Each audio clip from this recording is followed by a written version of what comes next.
Okay, we're going to try to isolate some Streptococcus. We're going to do a couple of different techniques here. One is I will be doing a throat swab on myself and then streaking it on the blood agar plate. The other technique is where we'll swab along the crevice between the teeth and the gum line, also still trying to isolate for Streptococcus. And on that we will streak onto a Midas Salivarius agar plate, that is the blue plate here. This is a selective media for Streptococcus. There's a dye in it that does inhibit both gram-negative and most gram-positive bacteria. And then we'll also, from the teeth swab, gum swab, inoculate in a Todd Helix broth, which is an enrichment medium also for Streptococcus. So I'm using a sterile cotton-tipped applicator. Try to go to a back throat swab.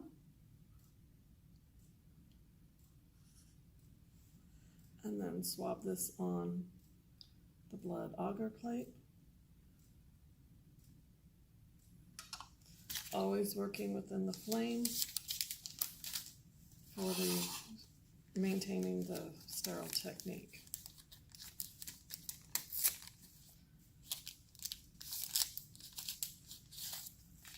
For the second swab, be going along the gum line.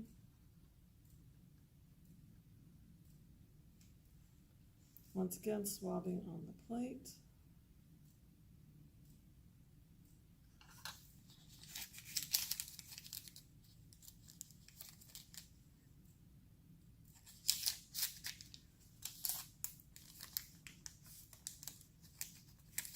And lastly, I will be inoculating the Todd Helix broth.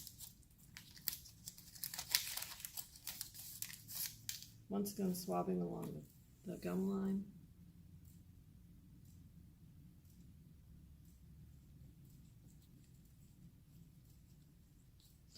These will be incubated in a candle jar because Streptococcus prefers a much lower oxygen concentration than atmospheric air. So we're going to put it into what we refer to as a candle jar for incubation. If you tried to incubate it in regular incubator without any additional supplement, it may grow, but on the petri dish it's going to be really, really tiny. So to try to encourage the growth, we will put it in the candle jar, which I will set up in just a moment. Fancy candle jar.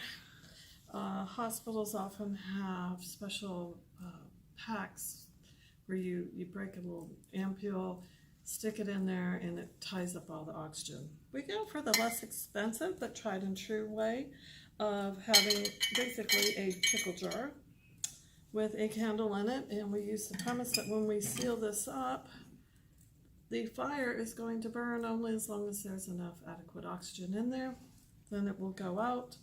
And when it goes out, it has lowered the oxygen level inside the candle jar. And this is how we will incubate both the plates, once again, incubated upside down, just like you would in the normal incubator. And we also have the test tube. All these have been inoculated, hoping to grow strep. So we'll incubate them at 37 degrees C for 24 to 48 hours inside this jar.